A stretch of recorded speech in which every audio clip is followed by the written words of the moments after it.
There were some teachers who tried to deter me from applying because someone has to get it and why not you? I was like, okay, let me turn my data off and just not think about it too much. This was mocks week, bear in mind, so it's kind of like tense. If it wasn't for them, I would have definitely not even bothered applying. So yeah, I had a good experience, and then I felt the pressure and stuff like that. It's been really hard. And I see offer from my college, like the college name, and I was just like, okay, hello.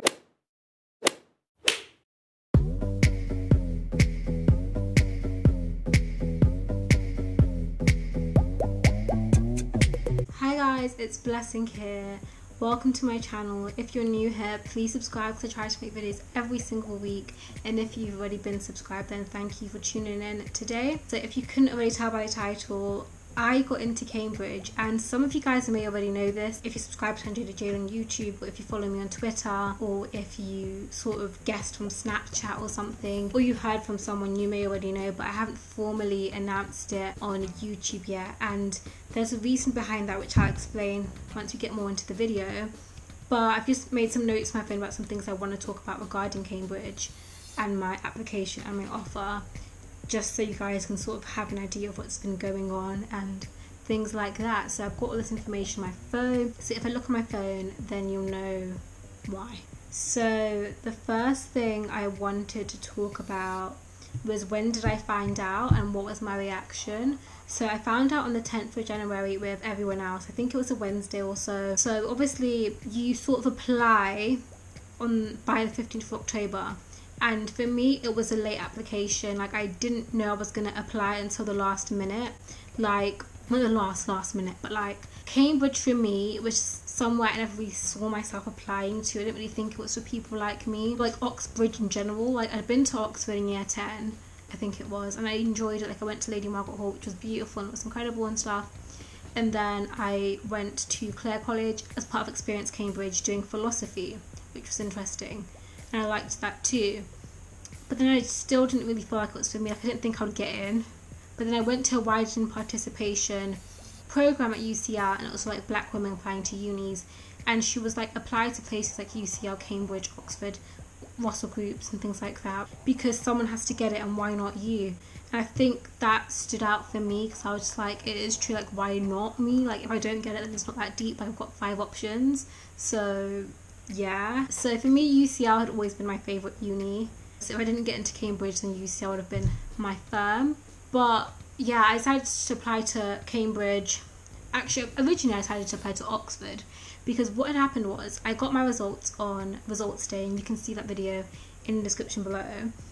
And I was happy with them, except for RS. Like, RS, I thought I would get an A because that's my like best subject, but I didn't get an A in it. So I was just like, okay, but I'll still apply because why not? So I went into school like the following week, and I spoke to my head of year, and he was like, yeah, you can apply for Oxbridge, you should totally apply for Lady Margaret Hall, like, we've got some sort of relationship with them or whatever, I don't know, but you should apply for that. And I was like, okay, whatever, cool, I like Lady Margaret Hall, I'm familiar with that place, you know, why not? And Oxford's AAA, so I was like, okay. But for me, if I had to pick between the two, it was always Cambridge, really. Like, you know, I'd seen YouTubers go to Cambridge, and it seems like more for my, like, a place for me. And I've obviously seen Oxford YouTubers as well, like Miss Vars, but I've also seen like people like Ibsmo, Courtney Daniela, Nissy T, and that's why I think representation is so important in terms of like Ibs and Nissy and Courtney and Miss Vars, because if it wasn't for them, I would have definitely not even bothered applying, like, at all. But I think that gave me like the push to apply, because it was like, okay, for me it does seem like something that I perhaps can't get into, but I've seen people like me who look like me, you know, like ethnic minorities, get into this position, like these positions, so why can't I? And I sort of wanted to make it so that if I did get in, like, you guys watching me, you know, who are in like year 12 or below, would like to apply as well, like, so you guys can feel comfortable in applying. Because like, if you have the grades, then why not apply? Like, 'cause I remember I was looking on Twitter, and because I decided to apply to like Oxbridge late, as in it came to me quite late, I missed out an opportunity to have SMF look over my personal statement. But then someone tweeted about it, and I believe my brother retweeted it, or someone retweeted it, and I just DM'd her, and I was like, and I tweeted her, I think, and I DM'd her, and I was like, oh, hey, could you look over this? And she was like, yeah, sure. And she helped me so much. If you're watching this, Vienna, shout out to you. Love you so much. She was basically my mentor. She helped me so much in her personal statement. She helped me with my interview like prep as well. Throughout the whole thing with the ELAT and stuff, like it was just, you know, I couldn't have done it without her. She made all the difference. And yeah, I just kind of run you guys through it. So she helped me with the personal statement. I had tons of drafts. Like I was just always changing things. But I was really happy with my final personal statement. And she was like, it's really strong and whatnot. So I submitted it on the 12th of October, and I'll make a video on my UCAS experience if you want to know what offers I got and when I got them from what universities. But yeah, I got my Cambridge one. Well, obviously I had to get the interview on first, and I got the interview like email 2 weeks or so, like 2 weeks the Monday before the interview. My interview was on the Tuesday 2 weeks later, if that makes any sense, on the 5th of December. So obviously everyone's getting the interview stuff like whenever, because you don't really know. And obviously my college that I had applied to gave us this webpage you can check on, so whenever they send it, they'll update that. So this particular Monday, I was like, I feel like they're going to send it, but the library in my school shuts at 5 and they hadn't sent it yet, so I was just like, okay, but it feels like everyone's getting their stuff. So I went home. I was going home and I went to Tesco's, and I remember thinking, can I look at my phone? And I see an interview or something like that, and they were like, something like, well, please like let you know that you've been selected to come for an interview on this day at this time with these interviewers. And obviously you get 2 interviews with 2 different interviewers at each interview. So it allowed me to do research, and obviously my mentor had applied to, well, she had gone to the same college as me and graduated from the same course and the same college and whatnot, so she knew these people, and she basically just like gave me some information on them. So that helps me a lot too, to sort of just know like little bits I could read up on as well, to sort of add to my knowledge. And yeah, it just helped a lot because it just sort of let me know what they're into and let me kind of apply that to what I've written in a personal statement. So it kind of gave me an idea of the things they would sort of pick up on more. But yeah, in terms of the interview, it was okay. You know, I stayed over the night before. I'll talk about this more in my UCAS experience too. I stayed over the night before, which was okay. It wasn't too bad. Is amazing, and I got a bit lost though, but yeah, it was okay. Like it wasn't too bad. It felt like a conversation, and I really enjoyed it, and I didn't know if I was meant to enjoy it. Like I was like, oh, have they not applied enough pressure on me?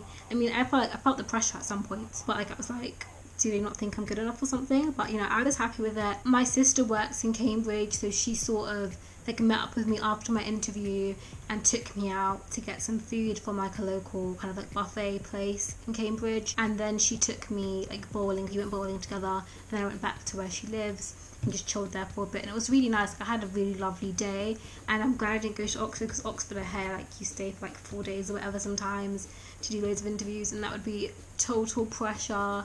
So I am glad that that wasn't the experience for me. So that happened, and then after that you just go home really. My teachers obviously asked me questions like, how was it? The English teacher was so supportive. I had a mock interview with one of my teachers. She went to Oxford and she was helpful, and then I had another one, like not a mock interview, but I just spoke through things. It was from mentor Vienna. Like, it was kind of like a mock interview, because like she had given me some questions that, you know, could branch out my personal statement, so she'd really helped me break it down a little bit. And I think that's a good thing to do if you have any sort of interview for anything, just so you can see all the questions they could ask you and just think about and just sort of start to consider what you need to be able to give answers for. But at the same time, like, don't prepare what to say, because you end up going to prepared speech, and I think they can tell.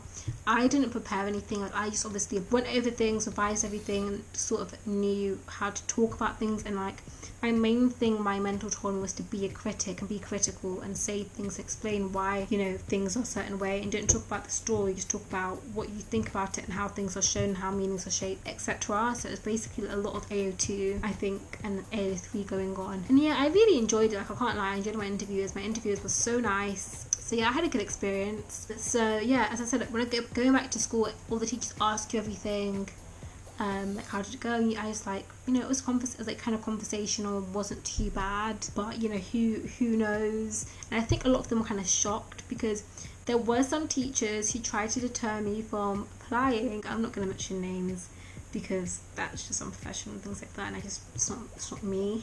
But yeah, there were some teachers who did deter me, some more, you know, openly than others, and I could tell a lot of them didn't think I'd get in, and I didn't as well, but that was in a different way. Like, I just don't think they thought I'd get in, but for me it was like a different thing. But I'll explain that later on in the video. So that was that. So it kind of just went off for a bit and no one really spoke about it much, I guess. And then come like January or like the end of December, everyone's sort of like, oh, it's coming up really soon, a couple of weeks now, I spoke about it to one of my close friends in school who also applied to Cambridge, and she's like a black girl and whatever, and she applied to a college that's really close to mine. So she was sort of like, oh yeah, it's really close, the night before she was like, do you think it'll be email, email, phone call, letter, you know, whatever. And I was like, I don't know, but I think it'll be email, because I think my college had told me that it'd be an email.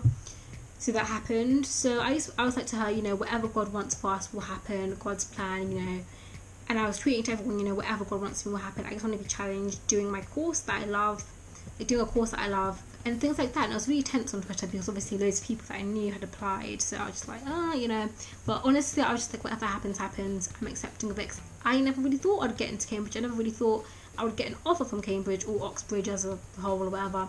So, you know, it wasn't really something that I was expecting, and I didn't let myself get too attached because I just didn't think it would happen. So I was just like, yeah, it is what it is. I was glad to get an interview, like really happy to get an interview. Like, that's a great thing. Like, they think that you know, it's worth their time. And I forgot to talk about the ELAT, but that was obviously an admissions test you do that kind of links to you getting an interview.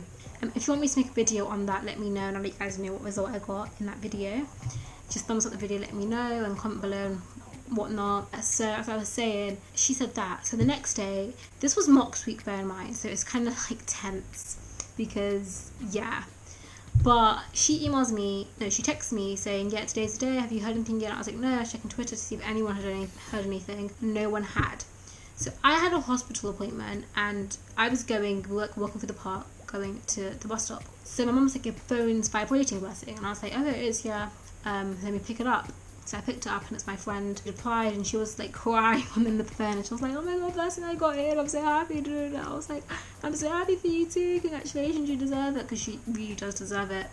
And I was just like, yeah, congratulations and whatnot. And obviously I hadn't heard back yet, so I started checking, and she was like, have you heard back? And I was like, oh no, I'm checking, nothing. Bus stop checking, nothing. Bus checking, nothing. I was like, okay, let me turn my data off and just not think about it too much. My mum was looking at me, and we were looking at each other just thinking, you know, what's going on. So we're going through to the hospital now, like, a lot of the bus.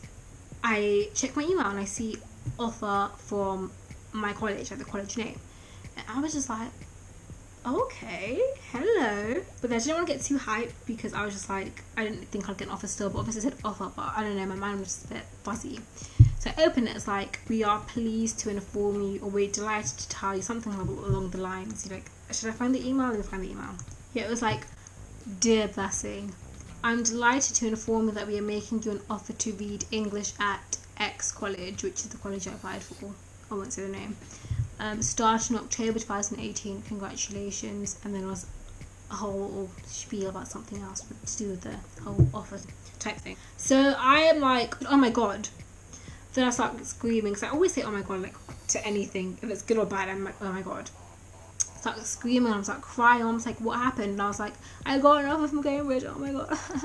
And she's like, is that why you're crying? Obviously, you know, it's a big deal, but like, I don't think it impacted her as much as it impacted me, because I don't think I'd get one. I was really not expecting that email. So I'm checking Twitter, because I think just before this I'd also seen that Liv Rook's boyfriend had it as well, and Eve, I think, tweeted before me as well.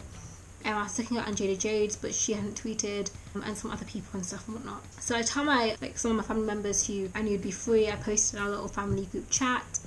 I told my mentor, and then I tweeted shortly after telling her. And then my Twitter just went insane. Like, you guys were just so supportive. Thank you so much. Like, loads of retweets, loads of likes, loads of comments, and like, you know, congratulations and whatnot, DMs, everything. Like, I was like going, you know, what the heck? Because my phone was just like constantly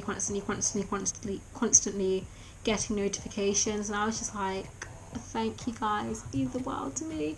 Thanks for your support, because everyone like gets it. They get how huge this is. And then I felt the pressure and stuff like that. And then people are like, oh, people are gonna say that, you know, it's only diversity quota. Ignore them. Someone did tweet me that.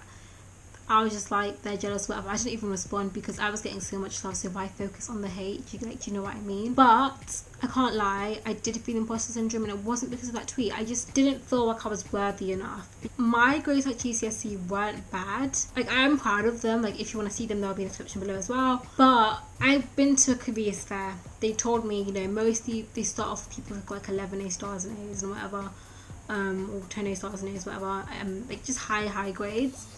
And I was just like, oh, okay, you know, okay. And I just remember thinking, okay, like whatever. Like, I think I'd already applied. And I was just like, I probably won't get in, but you know, it's all good. Like, it's only, like, you get 5 options, so why not? Like, what's the problem? I got the grades I got. Like, you guys can see it in the video below. They're not like typical of the Cambridge student, but they're not bad at the same time. Just to let you guys know, there was no like special consideration or anything that like extra that I got like added on or anything. So yeah, my grades were like, they're not bad. I think they were okay. I think it's because I always hear that people say that Oxbridge focus on people with an upward trajectory, like people who are getting better. And yeah, it's about the application process. So as long as you sort of are confident in yourself and you're willing to show that you actually can do it, then they'll, you know, I think they'll like you. Do you know what I mean? Yeah, like my grades, they weren't amazing. I think they're pretty good, but like they're obviously not typical of an Oxbridge student. And then my AS levels, they weren't, you know, the best, especially one of them. But I was happy with them, I guess. And yeah, I just did what I wanted to do, because again, that sort of deterred me too. I remember telling Yana my grades, and she was like, you know, you actually, you know, you can do this, like you're smart and stuff. Your grades aren't as bad as you think they are, like compared to other people. As long as you predicted A star AA, then there's no reason why you can't like apply. Because I was saying I applied for Oxford just because Cambridge is like higher grades needed, and obviously my AS grades were different to A star AA. Well, obviously you can't get an A star at AS, but you get what I mean. And she was like, no, it's like if you're predicted the right grades, then it's all good, like just apply to Cambridge if you want to. And I was like, yeah, I want to apply to Cambridge, let me do it. So that all happened. So yeah, I got the offer. I started to feel imposter syndrome and stuff, because like obviously with the grades thing and whatnot, it was just sort of like, as well, being a black student and then being a black girl going to Cambridge. For me, like obviously you have this reputation of Courtney and Missy and whatnot, and like Chidera and all these people, but I still didn't feel comfortable. You know what I mean? I didn't feel like I would fit in, and adding that to the point where I didn't feel worthy because of my grades, because I'd watched these people's videos, I'd seen their grades were of typical Cambridge students, Oxbridge students, and I was just like, you know, mine aren't necessarily. So I just felt doubly uncomfortable.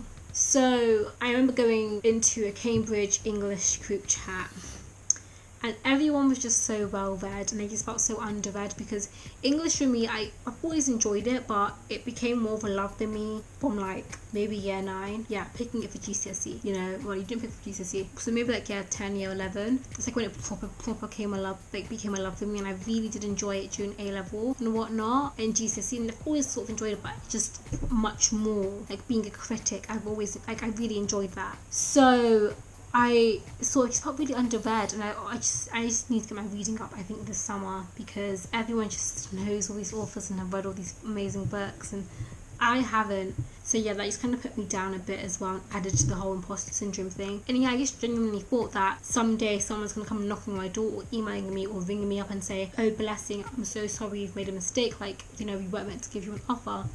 And I just felt like that, and I just felt like I should just decline it, because I just didn't think I would fit in. It was just, I don't know, like I felt it for a really long time, and that's why I didn't really make a video on it, because I was just like, I don't know what to do. And I honestly felt like declining the offer, and I would tell people, yeah, I've got an offer, and everyone would be like, congrats, and they'd be like, yeah, I just got an offer, congrats, blessing, congrats, you know, all these teachers and things and whatnot. And I was just like, yeah, I've got an offer, but then I just felt like declining it, because I just felt like I couldn't do it, and I wouldn't fit in, and I wouldn't like it. Like I've been to Cambridge before and I've liked it, but I just felt being there full time I wouldn't like it, and I just don't want to be in that position in which I feel down and depressed and upset, and it's been really hard.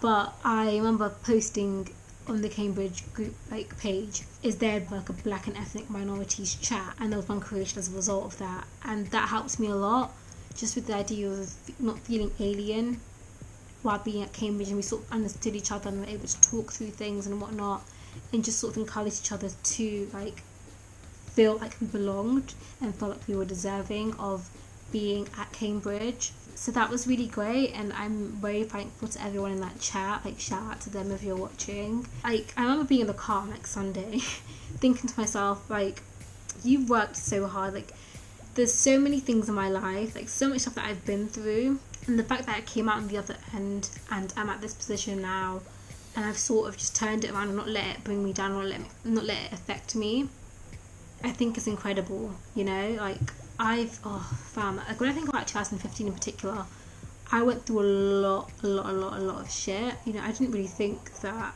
there was really any way out. Like, it was really bad, but I sort of just came out the other end fighting. And I think for me, education is so important because obviously it's free, which is amazing, and we're lucky for it to be free.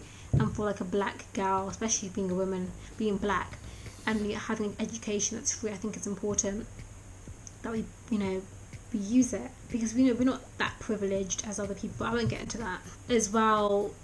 Sort of education showed me something that I was good at. I was good at other things, but like, it showed me that I could do it, because I had people telling me you can't do it, or you're only like a B, you're only this, and people defining me by grades and whatnot. But at GCSE, I actually showed people that, hey, I can do this whilst doing YouTube, whilst doing all these other things that I do. I'm a hardworking person, you know, I'm smart, you know, people can't repress me. I was predicting mostly B's at GCSEs, I proved my teachers wrong. AS levels, you know, I thought I was going to fail history, but I got 95 out of 100 in my paper in history, like my papers in total in history. So, you know, I just showed myself that I can do it, and it kind of just showed me not just in education, but anything I put a mind to, I can do it. And that's what my channel's about. I want to show you guys, like, anything you want to do, you can do it. Don't let anything, like, I had to remind myself that in life, yeah, there's typical people who get certain things, and there's certain people who can do things more easily and have that privilege, you know, but that doesn't mean that you should limit yourself because you don't have that privilege. You can still do whatever it is you want to do. You just have to work harder, you know. But am I going to give up and not work hard just because it's hard to do? No, I'm not. I'm going to work hard. I'm going to put my effort into everything I do. Like, my motto I live on is, whatever your hand findeth to do, do it with all thy might. Ecclesiastes 9:10, I believe. You know, that's always my motto for a long time now, and it has seen me through. So whatever it is I'm doing, I'm going to do it to the best of my ability, whether I want to do it or whether I don't want to do it. I also wanted to add, actually, quickly, if you didn't get into Cambridge or Oxford or any university that you apply to, don't let it bring you down. There's so many talented people who didn't get into the university that they applied to, whether it was Oxbridge or something else. And, you know, you are much greater than that. You know, you're not just defined by the uni you go to or the uni you get an offer from.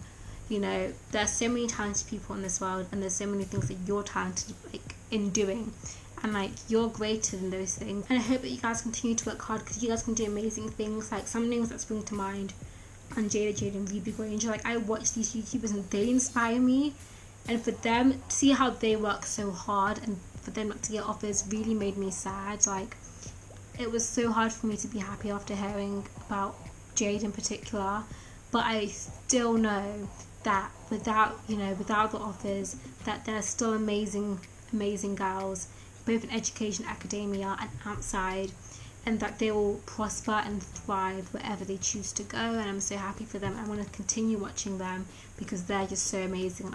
I want to see what happens on their journey wherever they go.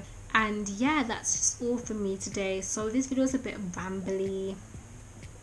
I just like to chat a lot, and I kept losing my train of thought because my camera kept, like, it just doesn't let it pauses when you're recording, which is really annoying. But it is what it is. I'm done here. I hope you enjoyed. Again, if you haven't finished, like, if you haven't liked this video, do give it a big thumbs up. Comment below anything you want to see, any questions you want to ask, anything, just anything, video requests, I don't mind. Please subscribe to me, and do follow me on Twitter and Snapchat. Like, those are the places where I mostly update you guys. I post on Instagram, but I don't update things there that much, but I might start doing it now because I know loads of people are migrating away from Snap. But everything will be on screen and in the description. I'll also say it right now. Twitter is Blessing Marie, 2 E's. Snapchat is Me Be Blessing, and Instagram is IDK Blessing. So make sure you just follow up and add up and everything like that. And that is all from me. Yeah, please subscribe again if you haven't subscribed, and stay cool, stay you, stay beautiful. Goodbye, my lovely, stay blessed. with upward I can't talk. He's first mentioned my college in this video, but it doesn't matter.